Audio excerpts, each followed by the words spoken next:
All right, let me change my camera here before I forget. And we are live, folks. Let me see if I can work my machine again here. Then bingo. I don't need the timer though. Where's my timer going there? Let me get rid of that. And then push that back out there like that. Just like CNN, folks. CNN. All right. Hopefully you can all hear me. I think everything's working. So many freaking things to do on Monday night. I don't know why Monday nights seem to be a lot more complicated to produce. But it's fun. If it wasn't fun, I wouldn't be doing it.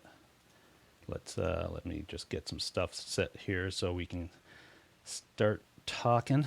All right. Happy Monday. Hope you're doing well. Tonight we are playing the good old gold top with the P90s. Always a lot of fun. And I don't know if you noticed my my improvising there, but it was as the topic of the show says, it's about theory and modes, and I've been diving deep into that stuff because I've really pushing myself now to figure out this mode stuff. That's the one thing for me that has always been quite a task. I just can't get my head around it. I learned I learned my scales and pentatonics, and I learned all the positions, and all that stuff is fine. But then you start throwing some modes in there, and I'm like, it just doesn't get it. So I've really this weekend I said, okay, I am going to learn this one way or another, and I scoured the net and listened to a lot of some tutorials and some lessons. And for me, it's the way that people deliver the lessons that's going to hit me, because sometimes I can listen to a guy say the same exact thing as another guy, but that guy I'm more on board with, and I seem to retain more and understand more. But this other guy, I'm lost. So it's about finding that right teacher, I think, that really works with your brain as far as that goes, if that makes any sense to you. So I'm just going to go down the chat real quick. Where am I here? Okay, here am I. Everyone, okay. If there's anything, let me know in the chat that's not working, but it should be. I'm showing here. I don't know why some of these comments don't want to go through, but I'll push them through. Upside down, first guy in. Look at that. You beat Zach Thong. That's a rare occurrence. Zach made it in third tonight. So you're in third place tonight, Zach. But usually you're first guy in. Dr. Guitars gets second place. Look at that. And look, folks, speaking of Dr. Guitars, I don't know if you can see this, but I got my Live Wires shirt or sweatshirt. I actually ordered it like 3 weeks ago or something, hoping I was going to get it before I went on the show. I was on on their show last Wednesday, and then Thursday morning or Thursday afternoon when I got home from Toronto, I go to the mailbox, and of course there it is, one day late. But it's awesome. So cool stuff. Let me just get rid of that. And okay. And I think what I'm going to do is just shut my iPad because I don't want to take up more bandwidth. There we go. And let me put Mr. R6 away.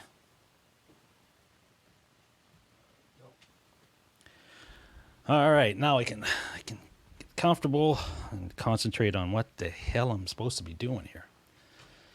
Brad Miller is in the car. Of course you're in the car. The last couple of weeks you were not in the car, so that was a little bit different, but it's all good. It's all good as long as you're able to listen in once in a while. That's cool. And we've got CN 8800. That's John, my buddy from New Brunswick. How are you? And let me go down here, making sure I've got everything. Joe Hervey 84.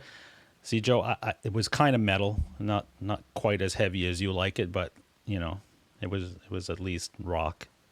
I was going to play some blues, but like I said, I've been practicing some of these modes and trying to get my head around it and how they work and stuff. So I figured that jam track, I did a little bit of the mode stuff in there, as much as, as little as I know, let's put it that way.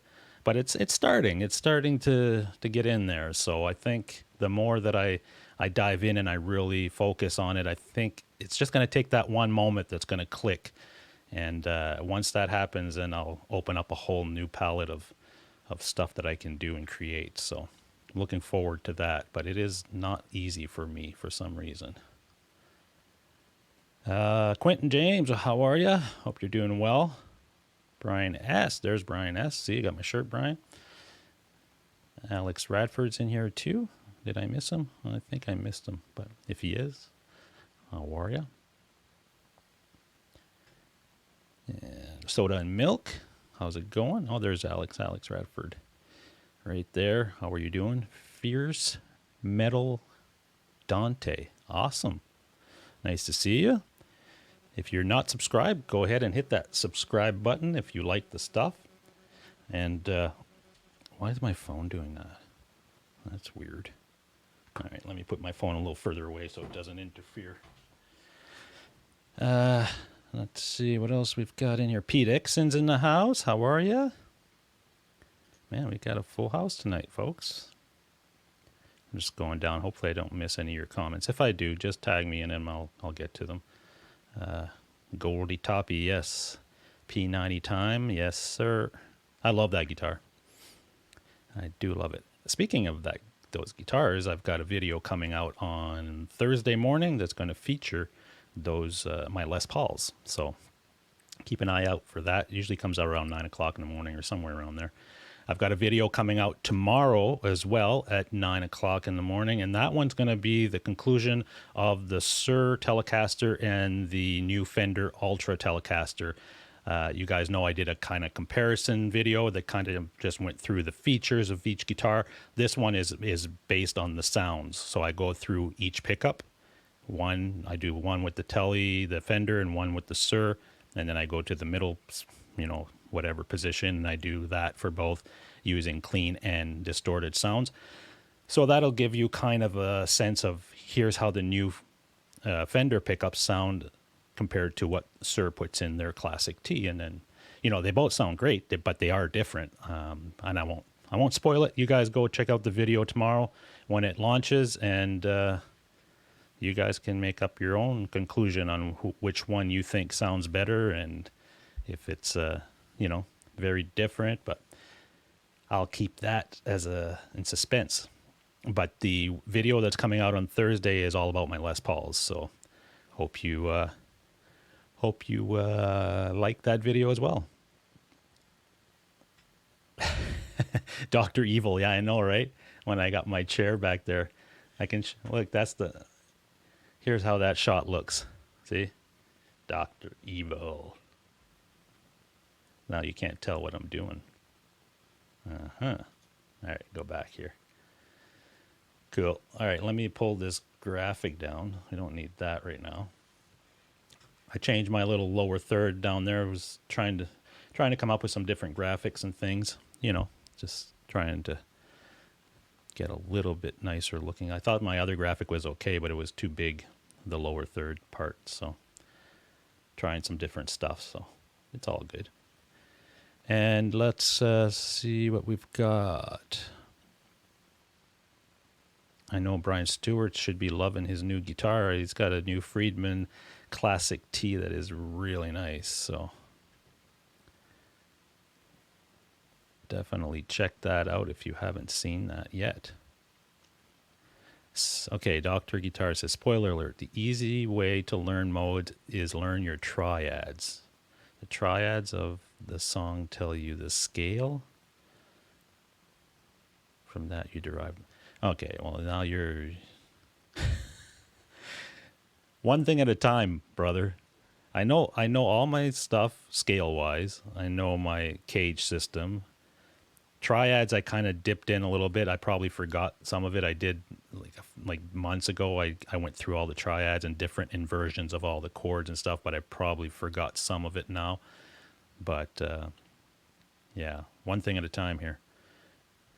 If somebody told me just one thing and said, okay, in the next 2-3 days, all I want you to do is work on the Dorian mode in this key or whatever and play it all over the neck or whatever. And that's all I did. And then I went back to that person to show them what I've learned and how I can improvise and just hear it instead of just always looking at my neck, trying to figure out where the notes or where the next note is. And I just want to hear it and feel it. I think that would be beneficial. I think that's the best way for me to learn when it comes to that stuff. Let's see. Okay, so I think I'm pretty much at the bottom here. I need a Persian cat. That's true. Or a little dog or something like that, right? BV Ninja, how are you? The modes are not that... everybody tells me that. The modes are not that difficult. It's really easy and blah, blah, blah. I know they probably are, but until that minute that thing clicks in my brain and I get it, it's not... I don't know why. It's just one of those things, folks. Lars Guitars, how are you? 6 string and 10 fingers in the house. How's things, brother? Hopefully I didn't miss anybody here. I'm just trying... Oh, Janice Lala's in here too. Gary Tholander. Wow. Got tons of people tonight. Look at that. That's nice. All right. Interval. That's the other thing. The intervals, right? So I'm starting to get my head around that, where all the intervals for the minors and majors and stuff, and getting it all, that's one way of learning them, I suppose. And that seems to be easier for me to retain than some of the other ways that people are showing. So, but I'll get it. I'm still working at it. I'm still diving deep into this stuff and spending a lot of hours. I've even printed some diagrams, and even when I'm not playing, I have them and I'm looking at the shapes and stuff. So at some point it's going to click, and then I'll be able to get around all that. Dr. Guitar says, take the triads of a song solo section, write the triads out. They spell the mode you use to improvise over that song section. All right, well, this is what you're going to do, Dave Guitars. Your next live stream, whenever you do your next one, your late night with Dave or whatever, do it just on that. This is how you should learn your modes, or the easiest way to learn modes. All right? I think that would be cool. So there's your next one. Your next live stream will be focused on that. And teach us, please. Bam Aussie, how's it going? BB Ninja, it's the formula that should be learned. Mixo is the same as Ionian, but with a flat 7, I believe. Theory is the weakest part of my playing, Quentin James says. Yeah, I mean, I get some of it, and when I started getting back into music, I kind of dove into the more of the theory, just so, because I never did theory. In all my life of playing music, I never once... I mean, I sat down with a teacher when I started playing guitar back, whenever it was. When I got my first guitar, I would have been, 12, 13 years old, whatever that was. And because I got a guitar, well, my parents said, okay, you've got a guitar now, you got to kind of learn how to play it. There was only one guy in town that was kind of a teacher, and he was a classical guitarist. So they signed me up for a couple of lessons with him, and that's what he was teaching. He was teaching me the scales and stuff. But at that age, I mean, I was like lost, and all I wanted to do was, I wanted to play that Motley Crue song or whatever it was that I was into. And I just didn't have the patience, I guess, and I kick myself right now. I still got through everything that I went through in music, and I was able to play in a band and write songs and all that stuff. And I did it all by ear and by feel and everything. But if I would have learned that stuff back then and went through my whole life knowing, all the modes and how they work together and the keys and all that stuff. I mean, but I guess as a kid, you just don't care. Eddie Van Haskell, how are you, brother? So, it's not a regret really, but I wish I would have done more in that stuff to really understand the fretboard the way I should. I think theory can be helpful, but not necessary. It's not necessary to play, but I think I was at a point now, after playing for, since I got back into this a couple of years ago, 2018, let's say, and learning everything again, because when you take a 10-year break from something like that, and I wasn't a guitar player, as you know, I was a bass player for the most of my life. So getting back in and just taking the guitar up and saying, okay, I'm going to learn, I'm going to try to remember. I knew my chords and I knew a few little things, but having to learn all the scales and all that stuff, that was kind of very new to me. But that was very helpful. But I've gotten to a point now, I know all that stuff, and I'm kind of at a plateau. I'm like, I need to break through that wall now and move to the next level, because yeah, I can sit in with a band and jam and know where I am. And if somebody's playing a rock song, I can solo over in any key that they're playing. I can hear that. My ear is very good at understanding and learning songs. But I just think that I'm at a part where I need to break through that plateau and understand modes and differences of, I want to make this song with this type of sound. And I kind of know it. It's just I don't like if somebody asked me, what is that mode that you're playing? I'm playing a mode, like I'm playing a Dorian mode or something. I know, like, it's that Santana type of sound. I know where those notes are and how to make it work. But if somebody comes up and watches me play that and says, what are you playing? It's hard for me to, I don't know. Just, it's what it is. So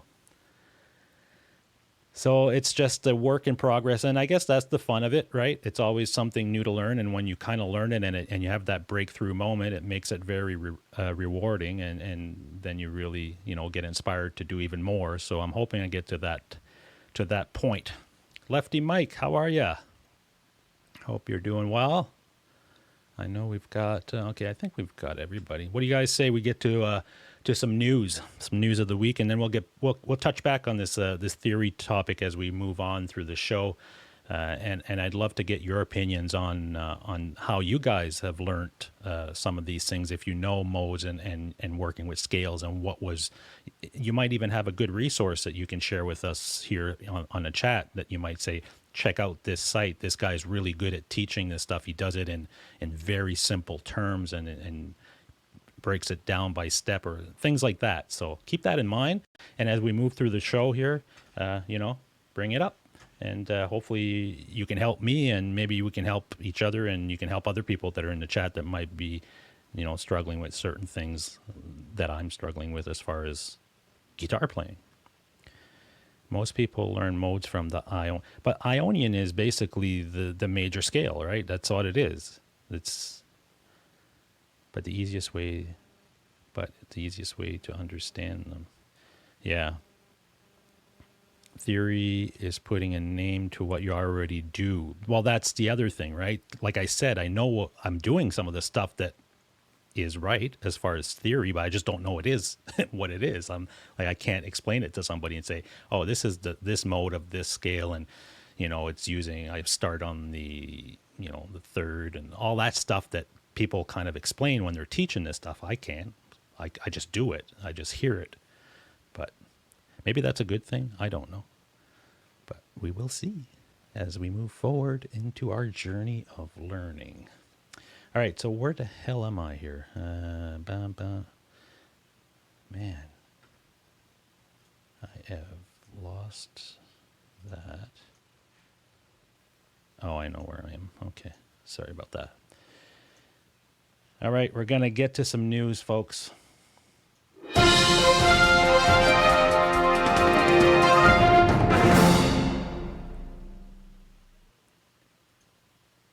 All right, so let me bring up my my little screen here. Do that. And let's bring that on there. And here we go, folks. Yep. Motley Crue is getting back into the touring game. Surprise, surprise. Yeah, money talks. Money talks, folks. I think I'm at a point now where these bands that have called it a day, this is our final tour, come on out and see us, and they charge you an arm and a leg because it's going to be the last time you ever see them, type of thing. I think I'm over it. I think I'm over it at this point. I don't, these guys, and I'm happy. It's great. I didn't think Motley Crue should have, quit. If you can still do it, go ahead and do it. But don't sit in front of a press panel and put on this big show and say, we're signing a contract. Every one of us is signing this contract, and we're not going to we're not going to tour anymore. It's done. This is it. And then go out and charge these crazy amounts of money for, for people to go buy these tickets for your last show or your last tour or whatever that is, because you've told them that that's what it is, and we've signed a contract and it's a legal binding thing, and it's it was just basically a gimmick in my opinion. And I've seen, all the other bands that do that, right? There's so many other bands that say, "Oh, this is our final tour," and bang, they're out. Skinner did it to me last 2 years ago. I went to see Skinner, and it was their last tour. They're not touring anymore. This is their last show. The last time you're going to see them in Toronto. Next summer, there they are, and they're still touring today. So I just, I don't believe it anymore. I just, a band will quit when somebody's not able to physically do it, or they die or something, because if there is money on the table, folks, I think these guys are just going to keep doing it. And, take a band like Kiss, right? They're lip syncing and they're playing the tracks and all this stuff. As long as people are going to buy tickets and they're going to make money, I think they're just going to do it. But I just don't buy it anymore with the whole, this is our last tour type of deal, right? But yeah, so that's story number one, folks. Motley Crue is still at it. Soda and Milk says, Brian is the new Rick Mercer. Yeah, kind of feels that way sometimes. But I got to get out and do the remote stuff and jump out of a plane or go interview these people in a cow pasture or something. We'll have to figure that one out. That's when I get more budget. I'll start to do some remote location live streams and have all these things planned. Brian S. says, Vince can't sing at all. Vince couldn't sing on the last tour and was supposed to be the last tour. Vince sings worse than Paul Stanley. I agree. Last time I saw Vince sing, it was in a club. Somebody on YouTube had filmed it and put it out there. And yeah, it was rough. It was rough, man. I mean, I respect for him for everything he's done and stuff, but trying to sing those songs now for him are pretty much impossible without playing tracks and behind him with the actual vocals that he might be hitting certain notes here and there, and he's letting the track do the rest. I think that's the only way, because yeah, what I heard last, especially him going out now and doing this full-blown stadium tour, I don't think that that's going to be the real deal. I think you're going to be hearing a lot of tracks and a lot of lip sync on that. And I mean, Def Leppard, I think, are very good. They still play a lot, and they, as far as I know, Joe Elliott can still sing. Bret Michaels, I don't know. That type of music isn't that hard to sing compared to what Motley Crue would be. So maybe Bret Michaels still can do it, and he's okay. I haven't heard that much about what he's doing, but yeah, it's gonna be weird. I love Crue, but Vince can't sing anymore, and Mick is, and that's the other thing. Mick Mars, right? That guy is in rough shape, folks. I mean, I'm surprised he can still walk. Like, he's really in rough shape. Last time I saw him, it was a little, again, something on YouTube. Somebody had captured a video clip of him just walking out of some establishment or something. And man, yeah. Well, I guess it'll be interesting to see what happens. So, yeah, they're going to get $1 million a show, each guy and stuff. So, yeah, money talks. Motley will get steamrolled by Poison and Def Leppard if they go on tour with them because Vince is done. Yeah, it's possible. Sad, but possible. Dr. Guitard's still giving me the... okay, they're giving me some tips on the Dorian and all the modes here. There you go, folks. I'm going to have to copy and paste that. Okay, I'll keep it for here. Cool. BV Ninja says royalties have slowed down and they start to feel the pinch to living standard. Then they realize they have to get back on the road. Yeah, well, that's what I mean, right? Money. But if you're doing it for money, you're going to ruin your, like, if you can't go out there and do it, it's just your legacy, everything that you stood for and how you were back in the day is pretty much shot at that point, and you're doing it to sell out. I can't imagine these guys need money anyway, because they've made tons of money, unless they just wasted it or all the divorces and all this other stuff that they go through. It's hard to think that they would need money. You'd think they'd be set for life, but what do I know? Who's playing the backing tracks? Yeah. I don't know. Can I tour from my couch? Quentin says you could. You could start your own thing. Marsman, how's it going, Marsman? Nice to see you. How Steven Tyler has kept his pipe is a miracle. His pipes are a miracle. Yeah. Joe Elliott can still sing. Brett can still sing. Okay. Yeah, it's going to be an interesting one. I want a ton of money. Yeah. Well, start a band, start touring, and sell a bunch of tickets, and then tell them it's your last tour, and then charge double, and then wait a few years and come back and do the same thing over again. I think that's the formula that bands are using these days. But whatever. All right, next. So the next story is basically a this day in music. It's back in 2017 on this day. In my opinion, the best rhythm guitarist in the world, Malcolm Young, died at the age of 64, and he was he was diagnosed with dementia, and I think that's what eventually killed him. But yeah, in my opinion, Malcolm Young is the best rhythm guitar player in the world. You know, that's just me. But what he was able to do with that band, and I believe he wrote a lot of these songs and a lot of the main riffs in that band. It was a Malcolm Young thing. But yeah, at 64, right? And I think he actually retired from that band because of his illness and stuff in 2014. So he spent a few years to deal with that illness, and dementia is just awful. I don't know if you guys know anybody that's gone through dementia or Alzheimer's or things of that nature. It's just awful. I mean, yeah, I don't know, but I hope that in my lifetime that they come up with something to deal with that, if not a cure, some sort of maintenance strategy, so people just don't, because he lost everything. I mean, he couldn't remember his brother, and like it was just weird. It's just sad, But he was, in my opinion, the best rhythm guitarist of any band. So, Malcolm Young, on this day back in 2017.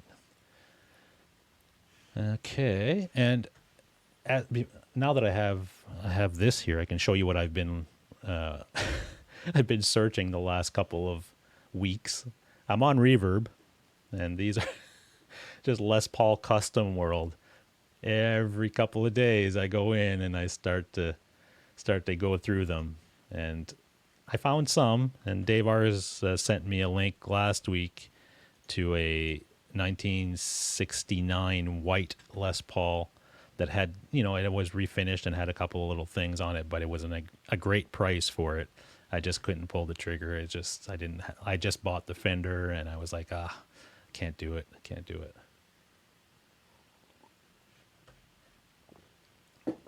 But there are some nice ones. This is basically the one that I want.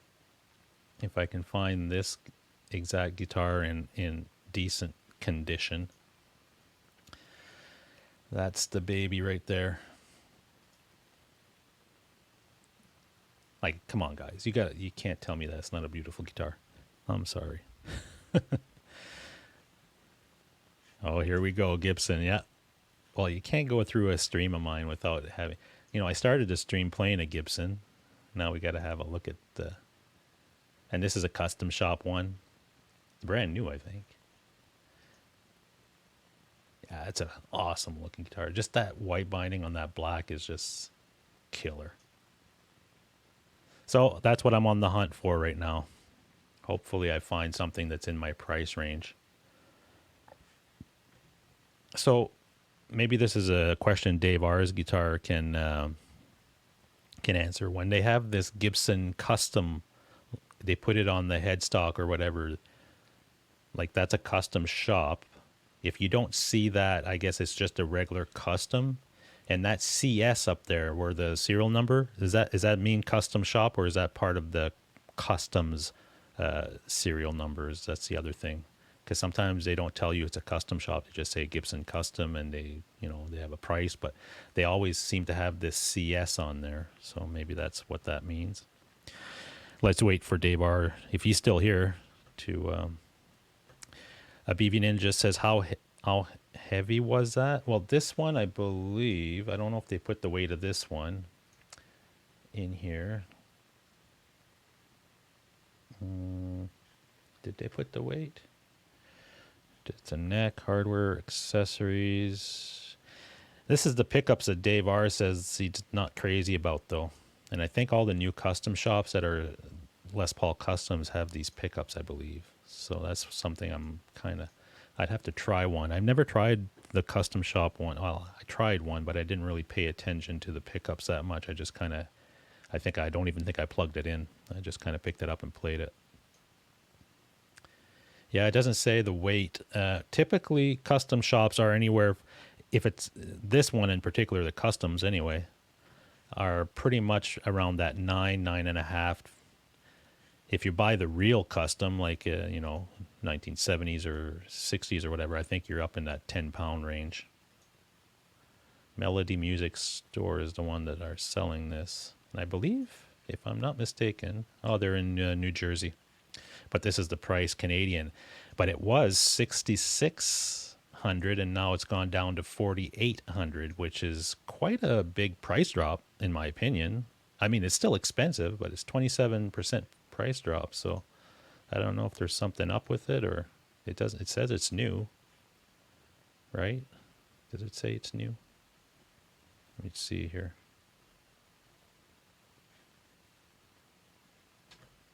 Does it say brand? No.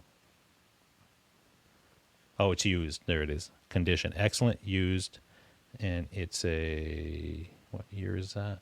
Oh, there's a weight right up there. 9 pounds, 11 ounces. That's what it is. 9 pounds. And it's a 2018. So practically new. Okay, so let me go back to my camera. Let me pull this and then go back here. I'm going to try something here for the, do that and then do that. Can I do that? Okay. I've got the comments thing here. Just trying to figure that out. All right, Brian, are you going to sell your Sir T? Would make a nice down payment on. That might be what has to happen if I do go and try to get this custom, because I will have to sell something, whether it's a guitar or. The other thing I did this weekend is I cleaned the studio downstairs, my photo studio.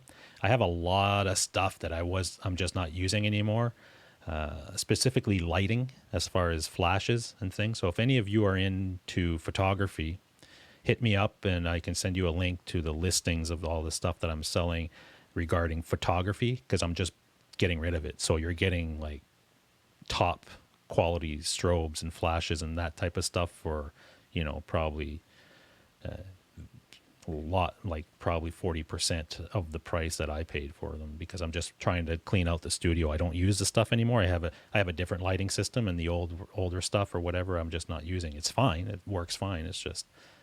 So if you're into photography and you're looking for that stuff, let me know. But yeah, I will have to sell either a guitar or some other stuff in order to fund some of the new custom. If I do find one and I want to pull the trigger on it, like I said, I don't know. I'm no rush, but I'm really jonesing on it. 36 pounds, yeah. BV. Oh, the white one, the 69, the white one. Dave R's guitar might be able to answer. I think it was around 10.2 or 10.3 pounds, I believe. Gary Tholander's back. There we go. There we go. Yeah, John says road trip to New Jersey to go pick up a guitar. That'd be nice. Played my Firebird at the gig Saturday night. Broke my back in 3 songs. A Firebird isn't that heavy, is it? I think I've only played a couple of Firebirds, but I was sitting down, so I've never really. I didn't think they were that heavy, a Firebird, anyway. That's pretty heavy for a custom shop. I know, but I think the customs, the actual Les Paul customs, they always stick within a certain weight, even though it's a custom shop model. It's not chambered, no.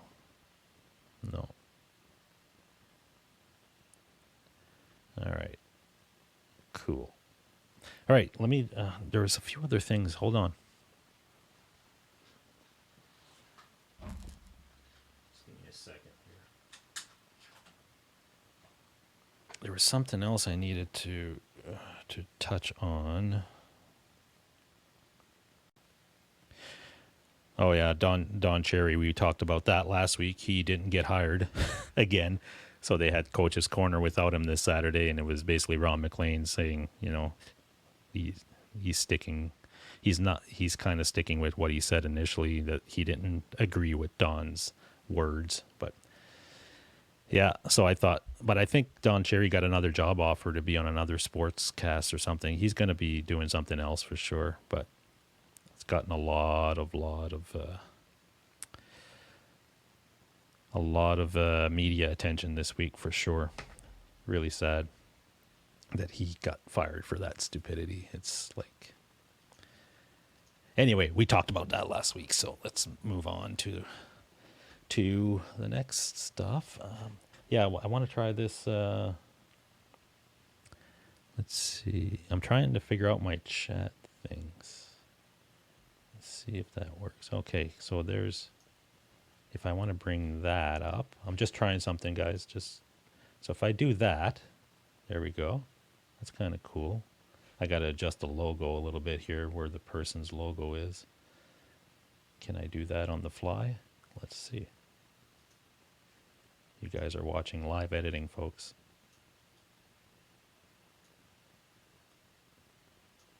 Do that. And that. Cool. All right. Let's try that again. And if I push, there we go. That fills that in. Now, if I want to bring in another, can I do that? Aha, there it is. New BC Riches, but no budget models.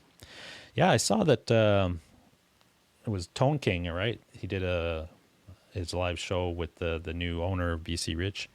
I don't know. I never was a big BC Rich guy, I guess. I mean, I don't hate them or anything. It's just they're not my style of guitar. They're far from, what I'm into as far as, Les Pauls and Tellys really is what I'm into. But BC Rich are, and I did have I had a BC Rich Warlock bass back in the day when I was a teenager. I mean, I saw that and I was like, oh, I got to get that. And, I think I was 17 or whatever. I had been playing bass for a few years and I got it.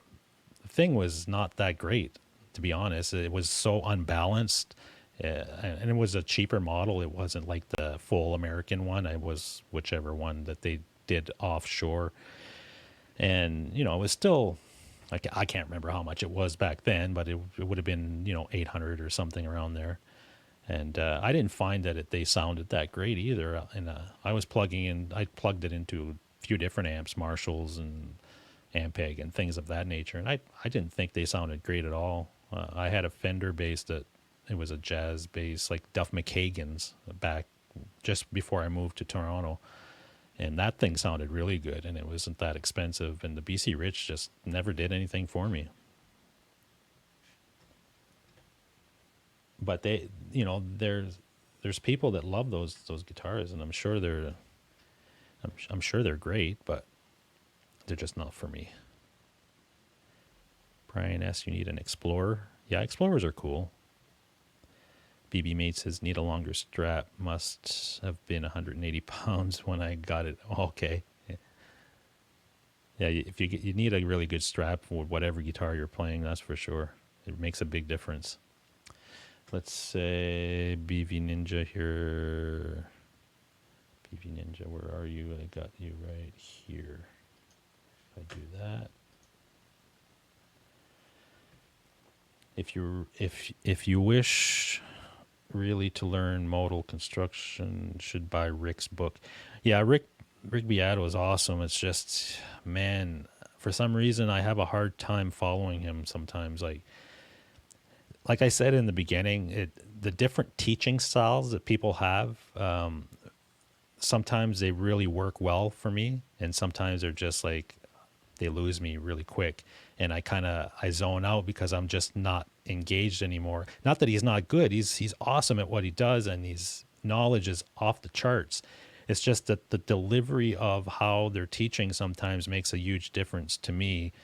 And it's just, everybody's different, I suppose, like how you learn. Your best teachers are sometimes not the best for you. Sometimes a different style of teacher, a more like plain language type of guy that can maybe teach it a little differently. I don't know what it is, but I know that I've tried to follow Rick's stuff a little bit, and sometimes some of the stuff I'm okay with, but when he gets really into it, I'm like, man, I'm lost, and I just have to tune out because at that point I just can't focus anymore.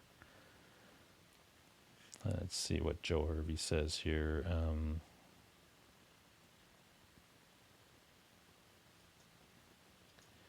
All right, Joe Hervey's comments coming up. A lot of gimmicky BC riches back in the day. Yeah, I know. I haven't really followed too much of the BC Rich stuff. So I heard Nikki Six says his BC Rich base was junk. Yeah, I don't know. Like I said, I had a Warlock. It wasn't the most expensive one, like the American series or custom shop or whatever it is that they were doing back in that day. But man, mine was not that great. I think I sold it for $300 or something just before I moved to Toronto. Sold it to a friend of mine that wanted it, and I don't think he even played bass. He just liked the bass. So I don't know if he still has it. I should ask him when I go back down to New Brunswick. Sometimes I run into him. I should ask him if he still has it. I'll take a picture of it and show you guys. It was a black BC Rich Warlock. Let me see, Brian S.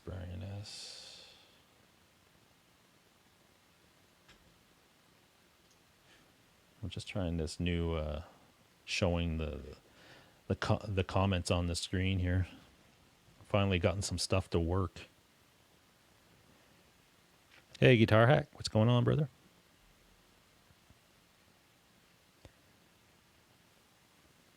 I'm attempting to keep it at 5 guitars. Yeah, you know what, Brian? I think that 5 guitars is an like that's the number for me as well. I find that I had I think my most guitars that I owned during this period of getting back into music was, I believe, 8. Yeah, I would say 8 or 9, and it, for me anyway, it was like that was too much, I think, because I like to play every guitar I own, like on a regular basis. I'll walk in here and I'll play the Les Paul for 2 hours, and then I'll take a break and I'll come back a little later and I'll play the Telly, and I just rotate them a lot. And the other thing is the maintenance of them, right? So a guy that has like 20 guitars, I don't know how often you're going to play each one of them. Like the rotation might not be as much, but you got to maintain them. You got to set up the neck if it shifts. You got to put new strings on it, all that stuff. To me, that was a lot of work, and I'm like, man. So that's where my thinking came in, and I said, you know what? I'm just going to have 4 or 5 guitars, but they're going to be the best guitars possible that I really love. So if I love Les Pauls, I'm going to go for the best Les Paul that I can possibly get.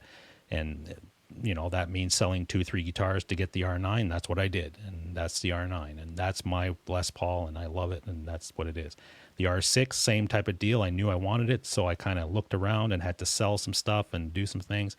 So for me anyway, that's the way I operate. I just find that guys that have like 20, 30, 40, like that's a massive amount of inventory to kind of rotate through and upkeep and maintain and clean. And so, but some people like that. Let me see. BB Ninja said something here. Let me put that up if I can find it. I don't know if I can find it for some reason, but let me just read it here. Exactly, but you lose them because you don't have the book. Study the book, would understand better Rick's video and not get lost. I'll try it, BB. I think, I'm willing to try anything at this point. So I might have to dive into a book and really get into it that way, and then watch the videos. Nikki wanted it for the shape, fits the genre. Well, that's BC Rich is a lot about the look and what the feel of it, what it is, the metal, rock type of thing. It was very big in the 80s, that's for sure. 6-string Ten Finger says, I'm a fan of Kramer's. No, they're not for everyone. I don't own one, but I love playing them.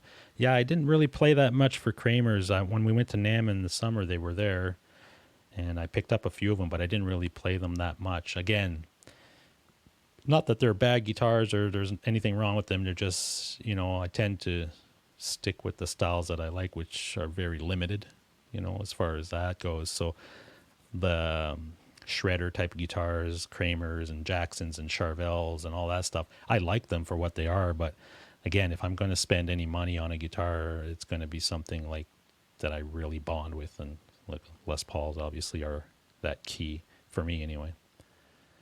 Let's see. I'm sorry if I'm missing any of your questions here, but I'll try to get them at some point. If you're looking for Gary Tholander says, if you're looking for a light pointy guitar, don't buy an Ibanez Destroyer. Okay. I'm not sure why. I don't even know what an Ibanez Destroyer is, I don't think. Jamal, how are you, brother? Good evening, good loving people.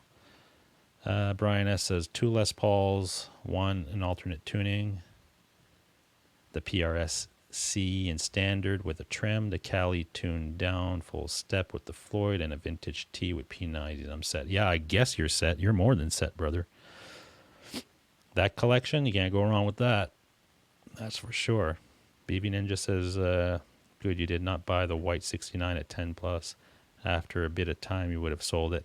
Yeah, there was some other stuff with that 69. I mean, it was a refin, and there was some other little things that have been changed on it. So I don't know. I wasn't, and plus, I just didn't have the cash ready at that time when Dave R sent me the link, because I had just purchased the Fender, and I'm like, no, I can't do it. Can't do it. But if this thing comes up at the price that I can pull the trigger on in a month or two, I'm all in. This thing is absolutely sick. I'm just jonesing for one of these. I don't know what it is with me, but when I get something, that happened with the R6. I had that R6 in my head for a few months. I couldn't let it go, and I did a search, and I just looked and looked. Went to NAMM, tried them, tried even Eastman's that had P90s, gold tops. Very nice guitars, very nice, but I just couldn't get around it not being a Gibson. So, well, what can you do? I've got issues, folks. I've got issues. Let's see. One is all anyone really... That's true, too, Dale Palmer, right? If you only got one guitar, but that's me. If I only got one guitar, it's going to be the very best that I can get, no matter what. I'd rather have the best of one than the mediocre 5. Let's say that's just the way I operate. That's just the way it is. And not that there's anything wrong with somebody that wants multiple guitars, but can only afford the cheap ones, but he'll go and buy 10 of the cheap ones and he's happy with that. There's nothing wrong with that. I just don't work in that same way. I need to focus on that perfect one, and I try to go for that goal. Let's see. Gary Tholander says, it's like an Explorer, and they weigh a ton. Oh, really? The Ibanez Destroyer, yeah. Well, the Ibanez made something like an Explorer, which was the Ice model, wasn't it? The Paul Stanley thing. I've seen some of those sometimes. I don't like those at all. To me, they just look like crap. Not that they're bad guitars. I've never even held one, but just looking at them, they do nothing for me. So I don't know. That Black Friday sale on Reverb have some killer guitars in it. Yeah, when do they do they start listing those Black Friday sales before Black Friday, or just you have to wait till Black Friday and then they come on? Because that could be a dangerous day for me, folks. That could be a dangerous day if for some reason I go on there on Black Friday and my friend here shows up at a discounted price. It's going to be one of those days. Just saying. Eddie Van Haskell. That's a fake Gibson. It's a Gibson. They are made in a sub-oceanic factory in Bermuda Triangle. It's run by the CIA. Oh, Eddie, where are you here? I got to put that up there. There you go.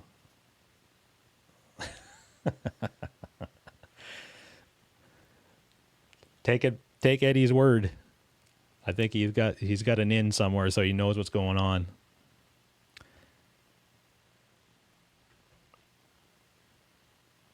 Let's see, Guitar Hack, you gigged them, so it makes sense to have that many, I think, options.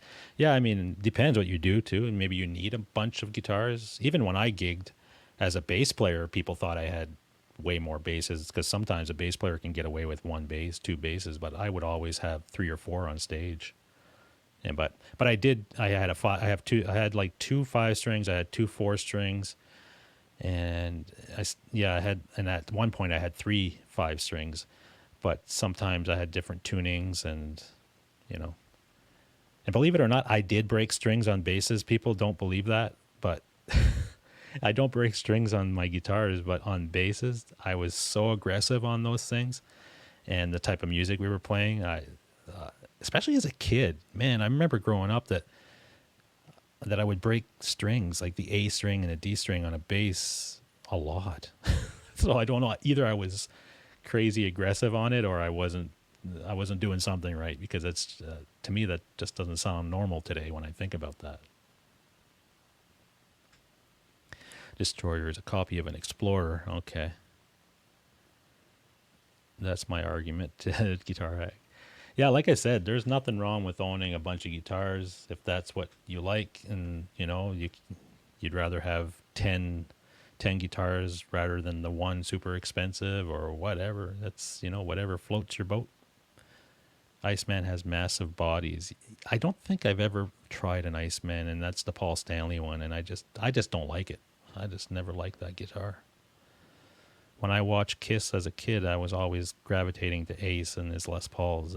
I guess that's why that Les Paul stuck with me so much. And then in previous years, the bands that I was liking a lot, like the classic rock bands, were always a lot of Les Pauls, and obviously Zeppelin. And so that really stuck with me, and that's the guitar that really inspires me to play. So you got to go with your gut, and if that's what speaks to you, then go all in. The Iceman is really light. I had one in the 80s. Okay, good to know. You've got the bug, Dale Palmer says. I do, and it's bad. For anyone interested, great new flanger from Adrian coming out soon. Okay. TPS Friday to see it in action. Yeah, I don't use a flanger much. Like I have them in the HELIX, obviously, and I can put them in a patch. I rarely use them. I tend to use the phaser more than a flanger if I'm using any of that type of modulation for some reason. But yeah, I've had them before and I've used them. For some stuff, I guess they work really good.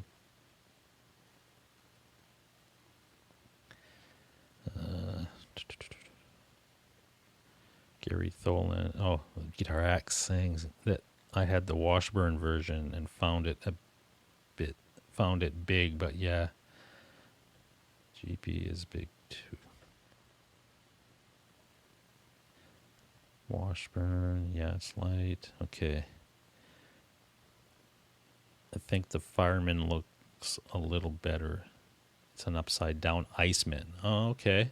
Phil Mosley, how's it going, Phil? Phil should be going live tonight. I think Monday nights at 9 o'clock. It's Phil Mosley. I don't know if Ben's going on at 8. I haven't seen any notifications or update on Ben. I know he was waiting to get his internet figured out. So if anybody knows in here, let me know.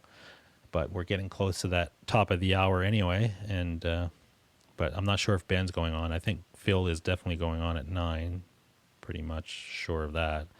So jump in on that. He does some great content.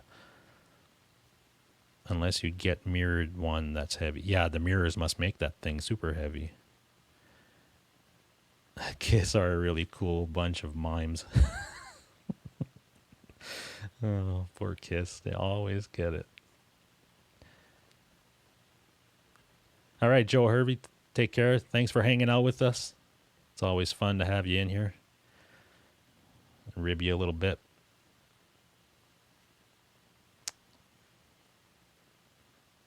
If you guys are around, I'm going live so Guitar Hack's going live tonight too. Okay.